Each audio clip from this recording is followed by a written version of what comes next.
Don't you dare use my toilet. An incompetent woman like you is not my family. You act like this is your house. I've been letting you live here, but I've never heard a word of appreciation from you. Thank you. What? I can't hear you. Anyway, how long are you going to sit there? I'm horrified that you are touching my things. You contaminate them and even make the air polluted too. From now on, you will go outside for a shower and toilet. That's good enough for you. You can't be serious. There is nothing open at this time of night. What are you talking about? There is a field and a pond right there. You can make good use of them. Having said that, my mother-in-law locked me out of the house. The story goes back some time ago. After I married my husband Henry, we moved in with his parents for convenience as we both worked. I had been visiting them from time to time before I got married. My father-in-law was kind and treated me like a real daughter. I lost my father when I was very young, so he became like a real father to me. Unfortunately, he fell ill just before the wedding and was hospitalized when I started living at his house. My mother-in-law, Jackie, on the other hand, was cold to me in contrast to him. She acted cheerful and nice and never did anything wrong to me in front of her family. But then, once we were alone, your flavoring is too salty. Do you want to make me sick? You bring bad energy around me. She verbally abused me. She was a housewife and was always at home. Being alone with her was the most difficult time for me. I didn't want to go home, so I put in more hours at work. She became increasingly abusive toward me as I worked overtime every day. In the end, I received snide remarks together with a disapproving sigh every time she saw me. One evening, she scowled at me as usual upon my return from work. Don't you dare walk around the house like that. You are filthy, she scolded me. I was starving and wanted to eat dinner first, but I reluctantly headed toward the bathroom. She quickly walked past me and stood in front of me with disgust. You're not thinking of using my shower, are you? But you told me to clean up. Go outside. How dare you try to use my shower? Outside? There's nothing open around here at this hour. Then go farther. You can look it up on Google Maps. I'm a germaphobe, you know. I can't stand having strangers in my house in the first place. It grosses me out to have an unhygienic person like you here. But what am I supposed to do? If you keep staying here, you contaminate everything. Besides, a daughter-in-law isn't my family. So take your shower and toilet outside. Toilet too? How am I supposed to do that? Shut up! There are public toilets. There is a pond nearby too. Stop complaining and get the heck out of here. She dragged me out of the house and locked the door behind me. I stared at the closed door in despair. It had been a normal occurrence for me to take verbal abuse from her, but that was the first time she had gone to such an extreme. I figured that I would be allowed to use the bathroom the next day and drove to the nearby gas station at that time. It was wishful thinking. I was not allowed to use the shower or toilet for several days after that. For the shower, I went to the gym where I had a monthly membership. I spent my days going to the gym and using the restroom at a nearby gas station or shopping center. Jackie was not satisfied with that. Her tirade didn't end there. And on top of all that, she said, I'm letting you live in my house, so it's only logical that you give me your salary. It's called rent. You are really despicable to stay for free. I had been sending money to my mother, who lived alone in the countryside, to make a comfortable living. Jackie was fiercely determined that I was afraid to refuse, and ended up giving her my entire salary. Henry was aware of how I was being treated by her, but he always put her before me. He pretended not to see me going out to use the bathroom, no matter how cold it was outside. On the contrary, he sometimes joined her in mocking me. More than half a year after we started living together, her harassment didn't stop, but it got worse by the day. I couldn't understand why I was being treated like this. I tried to think of anything I had done wrong. My own husband was on his mother's side, and my kind father-in-law was in the hospital. My mother had suffered from a heart ailment in the past, and I didn't want to worry her. There was no one whom I could rely on around me. After all, I had to endure unreasonable treatment every day without being able to talk to anyone about it. If I stayed at home, I had to hear nothing but criticism, which was depressing. I gave all my salary to Jackie, and of course, Henry didn't give me any allowance. I couldn't even enjoy the time outside the house.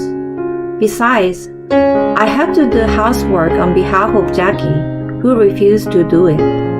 When I came home late, she complained, so I couldn't just stay out. I couldn't buy new clothes or go to the hairdresser, and my body and soul were falling apart. I looked forward to stopping by the gym, but since Jackie started taking my salary, I wasn't able to continue with the membership. I struggled to find a place to shower, and my body gradually began to suffer from itching and other discomforts. One day, as I stopped at the train station to use the toilet, I saw my father-in-law, Ian. His health was improving, and he got permission to stay at home overnight that day. I was supposed to pick him up later, but apparently he had made it back on his own. He was smiling as usual and spoke to me in the same gentle manner as before. Hi, Lolan. What are you doing here? I just need to use the bathroom. Huh? You have it at home. Is it not working? No, it's not that. What's wrong? If I told him how I was being treated at home, it would have made him worry. I wanted to avoid stressing him. However, I was struggling to hold back my urge to urinate, so I told him about what had been going on at home. I'm not family, so I'm not allowed to use the bathroom at home. What?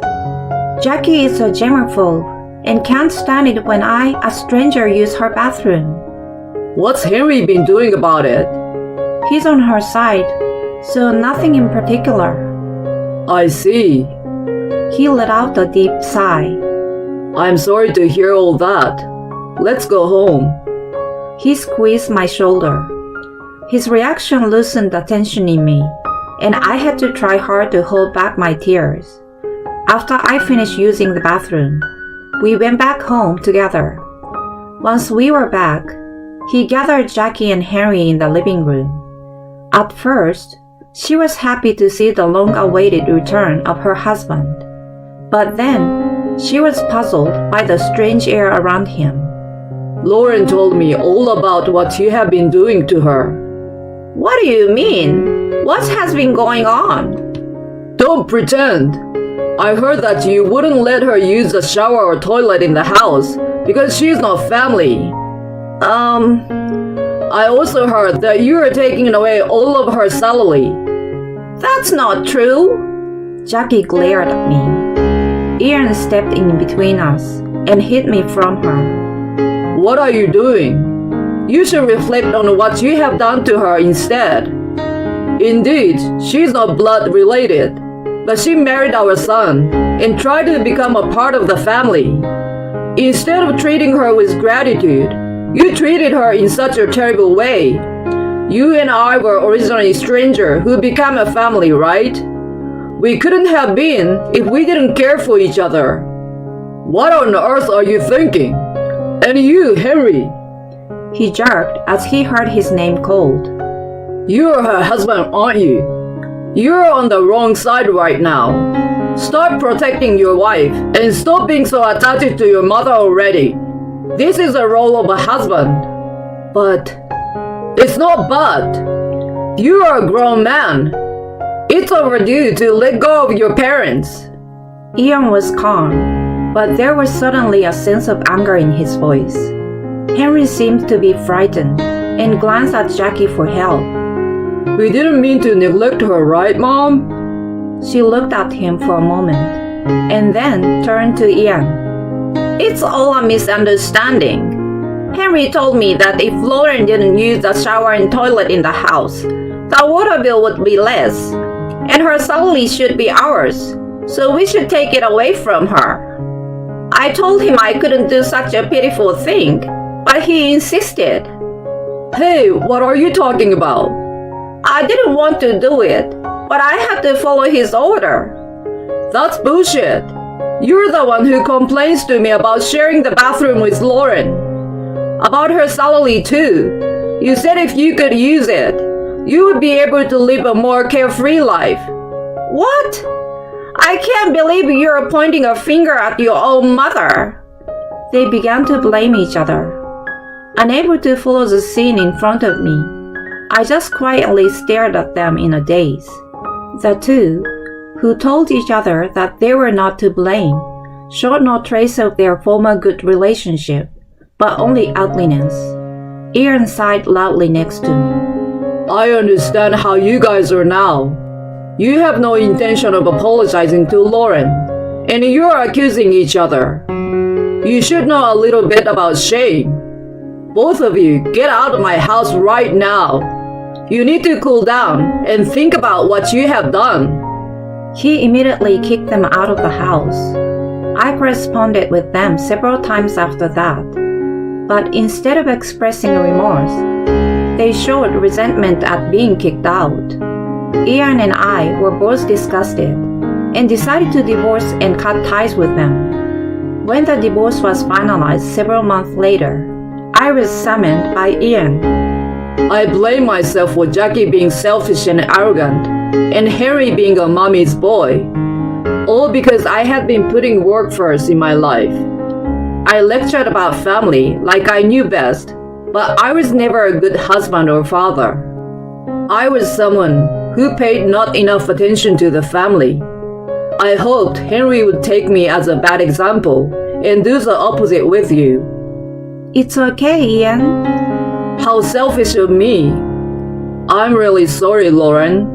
It was my fault to begin with. As an apology, I want you to take this house. Please, Ian. It's not your fault. Besides, this house is filled with your precious memories, isn't it? I can't take it. But I would like to make some kind of apology to you. I've caused you a lot of pain. Then, will you hang out with me from time to time? Hang out? Is that what you want? Yes. I lost my father when I was very young. I thought of you as my real father. So I hope we can continue to be friends in the future. He nodded in agreement with a bit of an awkward expression of embarrassment and happiness. I then moved into an apartment and started making my single life. Ian was discharged from the hospital and also started living at home alone. He often invited me to dinner with him, and we enjoyed talking about our new life. As time passed, he became interested in meeting my mother again. He had only met her at the wedding, and they had not seen each other since then. If I wanted to continue my relationship with him, I thought it was a good idea to have dinner with the three of us once. Soon after, we arranged a date to meet up. Unexpectedly, my mother and Ian seemed to hit it off, and the dinner was full of joy. Before my marriage, there was difficulties to arrange a proper meeting due to Ian's health condition and my mother's schedule. They had only met at the wedding and weren't able to get to know each other well. They were actually close in age and shared similar hobbies. They talked quite a bit at the dinner, and before I knew it, they were meeting without me. They became romantically involved in no time, and Ian is my stepfather now. I can still see the two of them a little embarrassed, coming to announce their engagement. I was so surprised and overjoyed that I cried. My mother moved out of the countryside, and I moved out of my apartment. The three of us are living happily together in Ian's house now. Meanwhile, Ian told me that Jackie and Henry were making the ends meet. Henry was working hard to support Jackie, but his relationship with his selfish mother, who always complained about everything, deteriorated by the day. It sounded like she had turned all of her frustration toward him since I disappeared. He was stressed from working overtime and from living with a difficult mother. Eventually, he became depressed and ended up quitting his job without telling her. Of course, she was furious with him, but she soon realized that someone had to make a living. She finally got off her butt and started working. However, she had been a housewife for a long time and was naive in some ways, so she struggled to find the job that she wanted. She has been repeating with getting and quitting a job until now. She and Henry have been contacting Ian from time to time to ask for financial help, but he has been refusing them. They are my former family. I have to take care of this family now. He looked at my mother and me and continued to say, If I could teach them anything now, it would be to go through the hardship and learn the pain that people go through. If they would be a little kinder to others, maybe someone would come along to help them. He sounded a little sad. I'm sure I will have many hardships in the future, but I must not forget to be kind and cultivate a heart that is considerate of others. And one day, I would like to build a loving, caring, and wonderful family like my mother and Ian.